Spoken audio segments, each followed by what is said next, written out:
ntuzovuge ngo a president ntibibaho, nubwo aba ari umwe ubiza kuvuga the president, nubwo aba atwara igihugu kidakomeye uvuga the president, kuko ni umuntu ari unique. Sinzi ngaho ko turi kumwe, ibintu biri unique, abantu bari unique, abantu b'abategetsi babubahwa ukoresha the. Jewe nimba ndi directeur ku ishuri ndi umwe, umuyobozi ndi umwe, ubiza gukoresha the headmaster, right? Ntuzovuge ngo a headmaster, ni the headmaster, right? So ku ishuri nimba nigisha icyongereza ndi umwe, I am the only English teacher, bivuga ko ndi unique, ucuvuga the English teacher, alright?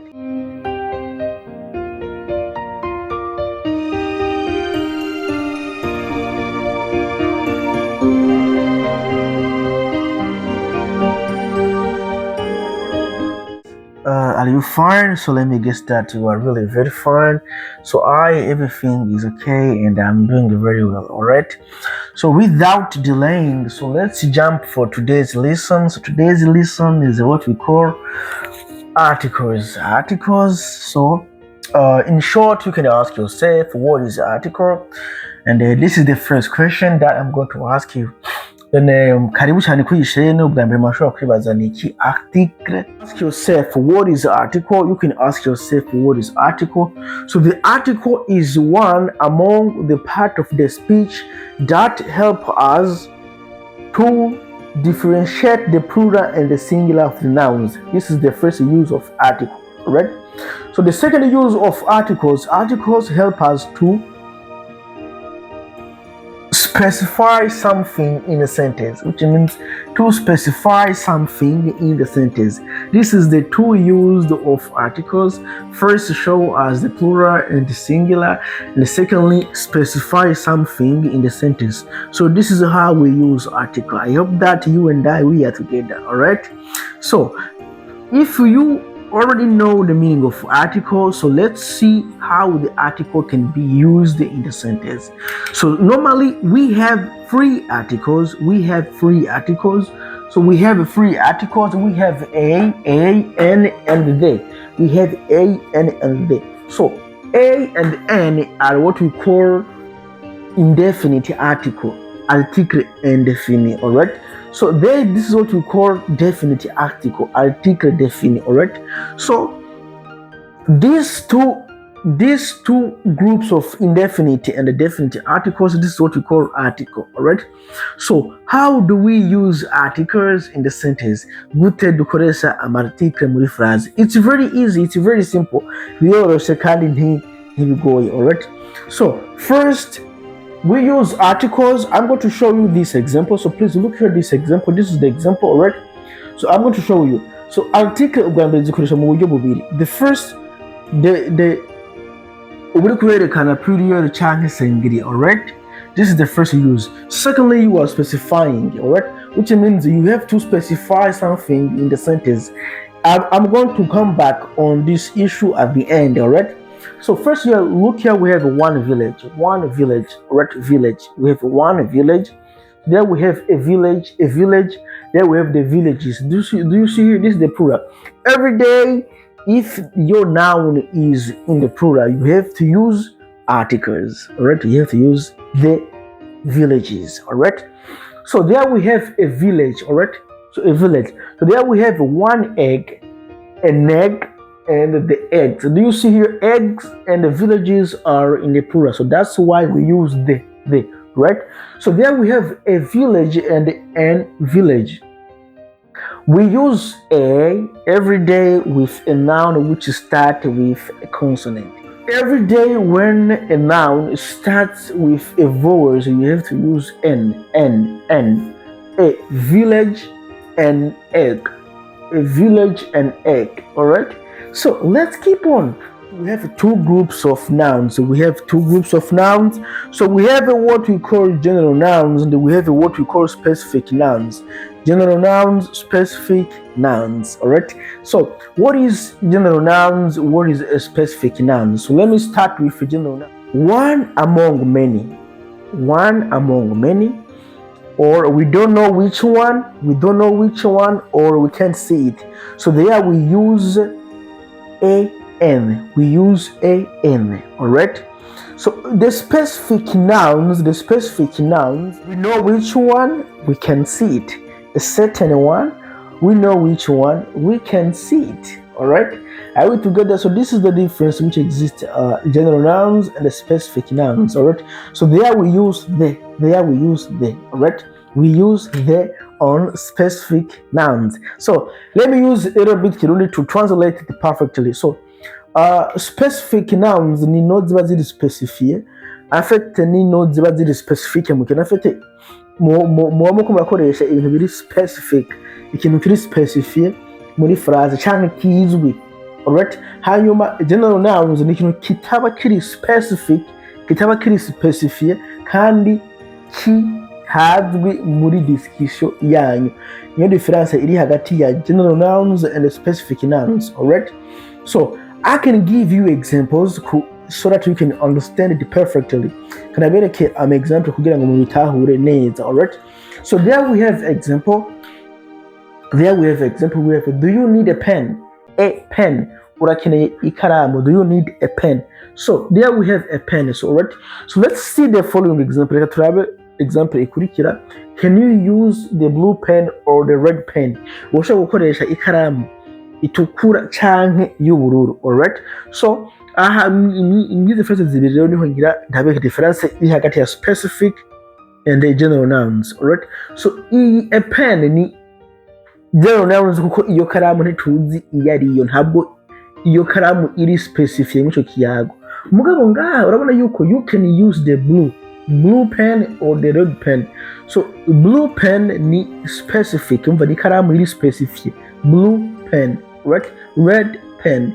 The difference iri hagati ya specific and general nouns. Alright, so there we have, I want to buy a new jacket. Nkeneye kugura jacket nshasha. I want to buy a new jacket. Nkeneye kugura jacket nshasha. Alright, so there we have, should I buy the red jacket or the green jacket? Do you see here? Ba specific iyo bashaka, red jacket or green jacket. Urabona yuko aha iyi pens ntabwo kiri muri period, ngo twakoresheje de, nuko yuko ba specific ikaramu yariyo. Aha jackets ntabwo kiri muri period, ngo twakoresheje de, nuko yuko ba specific iyo karamu yariyo. Bisobaye ko misi yose iyo uriko ura specify ikintu canke iyo uriko ura specify ikintu muri phrase ubwiza gukoresha the nk'izi example duhejeje kubona ngaha. Alright, so let's keep on so let me add another example so that you can understand it perfectly. Reka nshira ko izindi example kugira ngo ushobore kubitahura neza. For example, you have a phone. If I say, oh, I have a phone, uvuga ati ndafise telefone. A phone bisobanura ko ndafise telefone. Aho a phone yawe iba iri general nouns, bisobanura yuko nta kintu specific kiba kirimo. Mugabo uwo ukeneye guspecify iyo telefone iyariyo. Iyo telefone yawe rero ufata ni Samsung, ni iPhone. Alright, ukeneye kuspecify iyariyo. Ucuvuga, so yesterday I bought the Samsung phone. Ejo naraguze telefone ya Samsung. Or I have a new Samsung phone. Afise Samsung nshasha. He has the iPhone phone. Afise telefone ya iPhone. Bisigura yuko aho wa specify neza ico kintu miyo phrase ucokoresha the, nubwo kiba kitari muri period aba ari kimwe ucokoresha the. Aha rero ngerageje kubasigura neza difference iri hagati ya specific nouns and general nouns. Right? For example, you and I twagiye mu isoko twabonye ipataro nshasha, ubwoko bushasha bw'ipataro, ubwoko bushasha je nawe turabuzi. Can say, yesterday we was at the market and then we saw the new pants. Bisigura ko twabonye ipataro nshasha. Bisigura ko rero aho iyo pants iri specific mu kiyago cyacu, iri specific nubwo n'ubundi buryo bwo ku specify ikintu. Alright, then we ufise imodokari. I have a car. Then je nkeneye gu specify imodokari mfise iyari. I can say I have the Bugatti car. I have the RAV4 car, which means now specify iyo modokari iyari. This is the difference which exists between specific nouns and general nouns. Alright, so let's keep keep on. I see you understand it in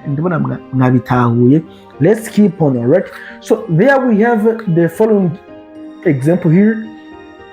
Here we have what we call zero articles. Urashobora gukoresha amanouns avec article cyangwa atama article anakimwe. There we have a tree, the trees, right?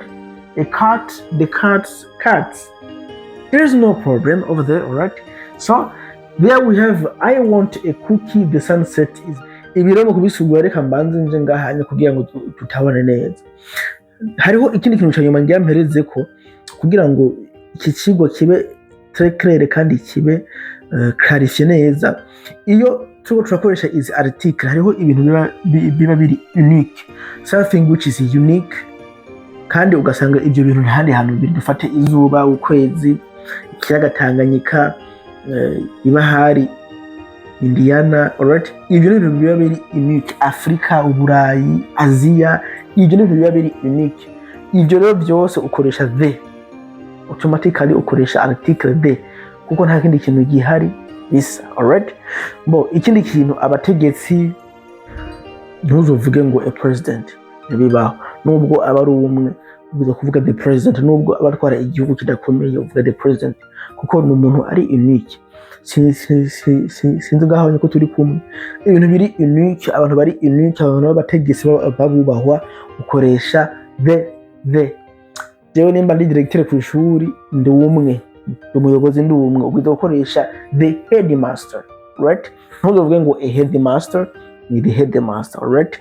So ku ishuri nimba nigishisho ngiza ndi umwe, I am the only English teacher, bivuga ko ndi unique, uvuga the English teacher, alright? So there we have the headmaster, the DRC, the Democratic Republic of Congo, alright? So there we have the USA, United States of America. Here we have the Republic of Burundi, alright? Igihugu nuko kiba ari gitoya mbwa kimaze kuba kwitwa igihugu kiri unique ukoresha the Republic of Burundi, alright? So there we have the president, mukuru w'igihugu, the president, the prime minister, the minister of education, alright? The president, the prime minister, the minister of education, the governor. Abo bantu bose babubahwa ukoresha the. Ntuzovuge ngo a governor. Uvuze a governor yego nico mugabo byiza ukoresha the governor, alright? Gouverneur, alright? The president of the republic, alright? So there we have the White House. So White House ni inzu umukuru w'igihugu cya Amerika akorera mu the White House, alright? Ni imwe ni inzu iri unique, the White House. For example, muri Amerika bafise the White House, and mu Burundi dufise the Ntare House, I think. Mu Burundi dufise Ntare House, alright? So in Korea we have the Blue House, which means each country has his own house of the president. Bisigura yuko ikintu kiri unique ukoresha the. Ntuzovuge ngo Ntare House Palace. No, it's the Ntare House Palace, alright? Which means the White House, the Blue House, alright? Are we together? Thank you. Let's keep on, alright? So there we have the sun, izuba ni ikintu kiri unique. The sun ni ikintu kiri unique, izuba riri unique, alright? So the moon, ukwezi kuri unique. Ibintu byose biri unique ukoresha the moon, alright? The African continent,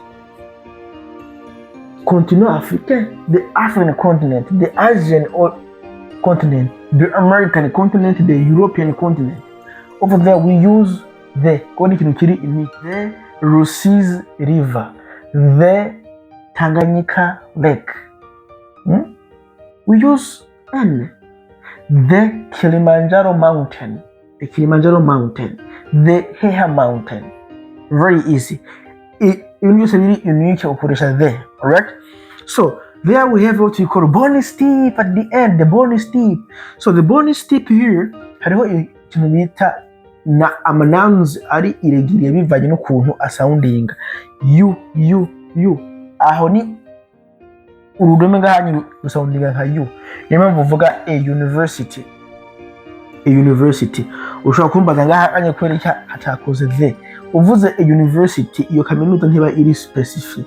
Mugabo uvuze ati the International University of Equator, aho wumvise yuko iyo kaminuza iri specific muco kiyago cyacu. Niyo mpamvu wumvise akoresheje the International University of Equator, alright? Wacha kuvuga ati For example, the University of Burundi, Université du Burundi, alright? And then say like the Light University, Université du Niere, aho nye twa precision, alright? Bisura yuko ahana mpamvu ubona hari a, alright? So there we have a union nayo nyine ukoresha a. No kukinga hanya ari a. Ndakubera yuko aho onye nta specificity irimo. Muramuza ati the African Union. Ubuze gushaka ko the African Union, alright? Then we have an honest girl. Honest girl. Aha ni ene kuko iyi nubwo ari hash isoundinga nka o. Niyo mpamvu ubona twagize n, alright? So, thank you so much for being here. Tell your friend to tell his friend that he's missing something which is really incredible. Thank you so much. Ciao, ciao. Let's see you in the following video. Bye bye.